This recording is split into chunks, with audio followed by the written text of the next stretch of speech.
Friend, travel by শ্রাবন্তিকা চ্যানেলে আপনাদের স্বাগত জানাই। আমি শ্রাবন্তিকা। আজ চলেছি কচুয়াধামে। আমি শিয়ালদা থেকে হাসনাবাদ লোকাল ধরে এই কাকড়া মির্জানগর স্টেশন নেমে পড়েছি। এখান থেকে টোটো করে আমি কচুয়াধাম যাব।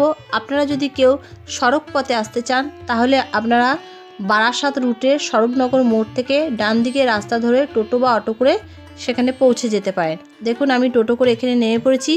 এটা হচ্ছে কচুয়াধাম যাওয়ার মেন পথ। আর এখানে আপনারা কিভাবে পুজো দেবেন, ভোগের মূল্য কত, কচুয়াধামের ইতিহাস কী, সবটা জানতে হলে ভিডিওটা আপনাদেরকে পুরোটাই দেখতে হবে। স্কিপ না করে ভিডিওটা পুরোটা দেখতে থাকুন। আর যদি আমার চ্যানেলে আপনি যদি কোনো নতুন কোনো দর্শক বন্ধু হয়ে থাকেন তাহলে অবশ্যই একটা সাবস্ক্রাইব করে আমার পাশে থাকবেন। আর যদি ভিডিওটা ভালো লাগে তাহলে অবশ্যই একটা লাইক করে আর বন্ধুদেরকে শেয়ার করতে ভুলবেন না। চলুন যাই, আমি ভিডিওটা পুরোটা দেখে নিই। দেখুন এটা হচ্ছে কচুয়াধামের মেন মন্দির। এখানেই দেখুন আপনাদেরকে পুজো দেওয়ার জন্য এই মন্দিরের সামনেই আসতে হবে। আর দেখুন এই মন্দিরের সামনে কত দোকান আছে। এখানে আপনারা ডালা কিনতে পারেন। এখানে 51 টাকা থেকে শুরু। আপনাদেরকে পুরোটাই দেখাচ্ছি। এখানে ভোগের প্রসাদ থেকে আরম্ভ করে মালা, ফুল সব কিছুই এখানে আছে। আপনারা চাইলে এখান থেকেই কিনতে পারেন। আর দেখুন এটা হচ্ছে মন্দিরের সামনের জায়গাটা। খুব সুন্দর একটা পরিবেশ, একটা আশ্রমিক পরিবেশ। আপনারা দেখতেই পাচ্ছেন কত সুন্দর সবুজ গাছপালা, একদম সুন্দর একটা পরিবেশ, যা একটা দিন আপনাদের সত্যি খুব ভালো লাগবে। রণে বনে জলে জঙ্গলে যেখানেই বিপদে পড়িবে আমাকে স্মরণ করিও, আমি তোমাদের রক্ষা করিব। এই উদ্দাত্ত আহ্বানে সাড়া দিয়ে এক মহান ধর্মযাগে সামিল হতে প্রতি বছরই লক্ষ লক্ষ পুণ্যার্থী যে পবিত্র তীর্থস্থানে আসেন তা হলো কচুয়াধাম। আর যার চরণ স্পর্শ করার জন্য এখানে আসেন তিনি আর কেউ নন, তিনি স্বয়ং ব্রহ্মচারী লোকনাথ বাবা। দেখুন এবার আমি এই মন্দিরের, এটা হচ্ছে অফিস। আপনারা এখান থেকেই দুপুরের ভোগের জন্য কুপন কাটতে পারেন। আর আমিও চলে এসেছি কুপন কাটতে। এখানে কুপন মূল্য হচ্ছে মাথাপিছু 60 টাকা করে। আর যদি কেউ 5 বছরের নিচে বাচ্চা থাকে তাহলে তাদের কোনো কুপনের জন্য কোনো মূল্য লাগে না। 5 বছরের ঊর্ধ্বে এখানে কুপন মূল্য লাগে। আর দেখুন আমি কুপন কেটে এবার এই দুধপুকুরে স্নান করব। তার জন্য এই যে টয়লেটের সামনে চলে এসেছি। এখানে টয়লেটের ব্যবস্থা আছে, আপনারা চাইলে এখানে টয়লেট ইউজ করতে পারেন। খুবই পরিষ্কার পরিচ্ছন্ন। দেখুন এখানে আমি স্নান করে নিয়ে এবার এই দোকানটাতে চলে এসেছি, ডালা নিয়েছি। আর দেখুন এটা হচ্ছে 51 টাকার ডালা। এখানে ধূপ, মোমবাতি, ভোগ প্রসাদ সব কিছুই দিয়ে দেওয়া হবে। এই ডালা নিয়ে এবার আমি লোকনাথ বাবার মন্দিরে যাচ্ছি। এখানে মেন যে মন্দিরে বাবা আছেন তার পাশে আরও একটা মন্দির আছে। সেখানে আপনারা নিজের ইচ্ছা থেকে এখানে পুজো দিতে পারেন। আপনি এখানে বাবার মাথায় জল ঢালতে পারেন আর বাবাকে এখানে মালাও অর্পণ করতে পারেন। দেখুন এর পাশে একটা ছোট মন্দির আছে, আমি সেখানে যাচ্ছি। দেখুন জয় বাবা বলে এগিয়ে চলো। দেখুন সবাই এখানে দুধ ঢালছে। আপনি চাইলে এখানে গঙ্গা জল বা দুধ পুকুরের জলও এখানে বাবাকে অর্পণ করতে পারবেন। দেখুন আর বাবাকে স্বয়ং নিজে আপনি এখানে মালাও দিতে পারবেন। সত্যি পুজো দিয়ে খুবই ভালো লাগলো। যেন মনে হচ্ছে যেন স্বয়ং লোকনাথ বাবা এখানে বসে আছেন আর তার মাথাতে আমি এই গঙ্গা জল ঢালছি। দেখুন আরও এক ভক্ত বাবার মাথায় দুধ অর্পণ করছে। চাইলে আপনারাও এখানে দুধ অর্পণ করতে পারেন। আর খুবই ভালো লাগবে সত্যি, নিজের হাতে থেকে বাবাকে মালা পরালাম। যেন মনে হলো সত্যি বাবা বসে আছেন, আমি সেই মালা পরাচ্ছি। এমনই একটা আলাদা একটা অনুভূতির সৃষ্টি হলো, আপনাদের কি বলবো। দেখুন ওখান থেকে বেরিয়ে এই যে পাশে আর একটা এই যে মন্দির প্রাঙ্গণ আছে, এখানে আপনারা চাইলে ধূপ, মোমবাতি সব কিছুই ধরাতে পারেন।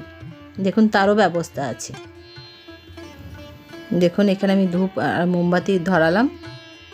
আপনারা চাইলে এখানে ধূপ মোমবাতি ধরাতে পারেন।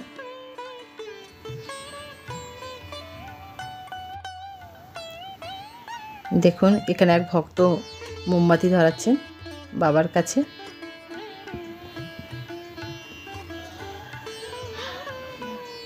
আমি যখন গেছিলাম একটু ফাঁকাই ছিল, খুব একটা ভিড়ভাট্টা ছিল না।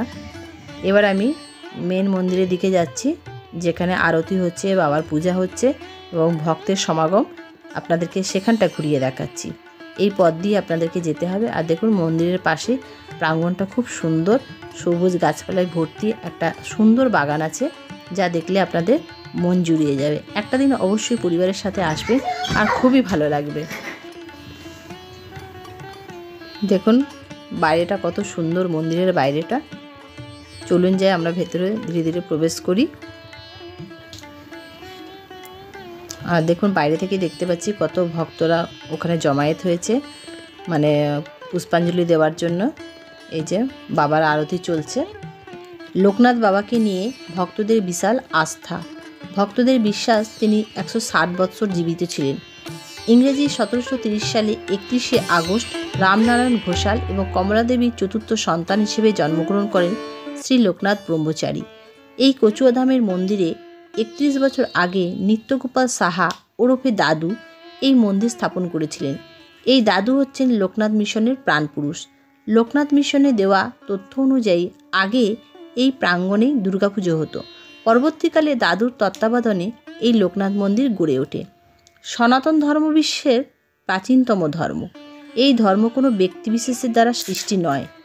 যুগে যুগে পৃথিবীতে ভগবান মানব দেহ ধারণ করে অবতার রূপে আবির্ভূত হয়েছেন এবং অধর্ম দূরীকরণ, ধর্ম সংস্থাপন এবং লোকশিক্ষার দানের মাধ্যমে দৃষ্টান্ত রেখে গিয়েছেন।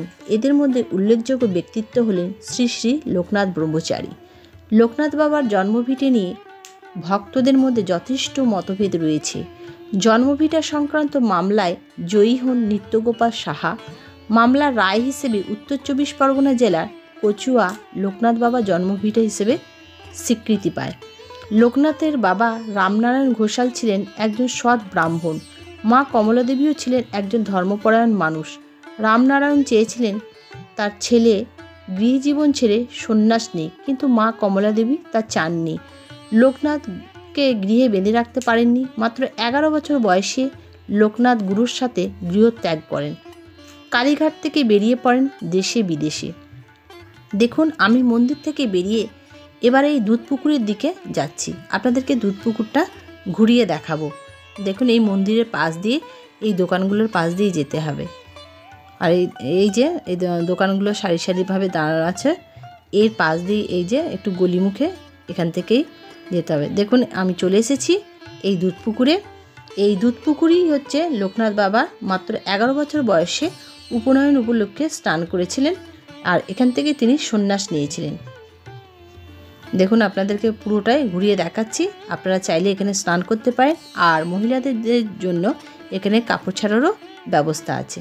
আমি এই পুকুরে স্নান করেছিলাম, আর সত্যি জলটা খুব সুন্দর, আর মানে ভয়ের কোনো কারণ নেই। আপনারা চাইলে এখানে সুন্দরভাবে স্নান করতে পারেন। কাপড় ছাড়ারও তো দেখতেই পেলেন, এখানে তার ব্যবস্থাও আছে। আপনাদেরকে পুরোটা আমি ঘুরিয়ে দেখাচ্ছি। আর এই মন্দির খোলা থাকে সকাল 8টা থেকে দুপুর 12টা পর্যন্ত, আবার বিকেল 3টে থেকে রাত্রি 8টা পর্যন্ত এই মন্দির খোলা থাকে। দেখুন মন্দিরে পুজো দিয়ে এবার আমি ভোগ নেবার জন্য লাইনে দাঁড়িয়েছি। আর আপনারা থাম্বনেলে যে দেখতে পেলেন যে আমি কোন মানে সিরিয়ালের নায়ককে দেখতে পেয়েছি। ওই যে দেখতে পাচ্ছেন আমার সামনে যে যাচ্ছে, এই যে কালো রঙের পাঞ্জাবি পরে, ইনি হচ্ছেন জগদ্ধাত্রী সিরিয়ালে অভিনীত। আর আরেকটা সিরিয়াল হচ্ছে মিষ্টু সিরিয়ালে অভিনয় করেছে। এই যে আসছেন, আপনাদেরকে আমি দেখালাম। আপনারা দেখে চিনতে পারেন কি না আপনারা কমেন্ট করে অবশ্যই জানাবেন যে এই ইনাকে আর কোন কোন সিরিয়ালে আপনারা দেখেছেন। দেখুন এখানে ভোগ দেওয়া হচ্ছে, আমি ভোগ নিয়ে নিলাম। আবার প্রসাদ দিচ্ছে, মানে পায়েস প্রসাদ, সেটাও নিলাম। এবার আমি ধীরে ধীরে এগিয়ে যাই। এখন তো 12টা বেজে গেছে, এবার ভোগ খাবারও সময় হয়ে গেছে। ভোগ এখানে দুপুর মানে 1টা-1.5টা থেকেই খাওয়ানো হয়। তা একটু দেরি আছে, ততক্ষণে আমরা চারিপাশটা ঘুরে নিই। আর দেখুন এখানে সিরিয়ালের নায়ক জগদ্ধাত্রী সিরিয়াল করেছেন, ওনার সাথে একটু মানে পাশ থেকে ওনার সাথে সেলফি নিলাম আর একটু ভিডিও করে নিলাম। তার সাথে এবার খাওয়ার জন্য এই যে এই ভোগ কক্ষে এখানে আমরা উপস্থিত হয়েছি। আপনারা দেখুন পুরোটাই দেখাবো যে কি কি ভোগে দেয়া হয়। আর দেখুন এখানে শতরঞ্জি পাতা আছে, লাইন দিয়ে বসে পড়লাম। আপনাদেরকে দেখাচ্ছি, দেখুন ভোগে কি কি দেবে পুরোটাই দেখাবো। দেখুন এই যে প্রথমেই আমাদেরকে খিচুড়ি ভোগ দেওয়া হলো। দেখুন সবাই ভোগ মানে খিচুড়ি ভোগ গ্রহণ করছে। এরপরে দেখুন আমাদের বাসন্তী পোলাও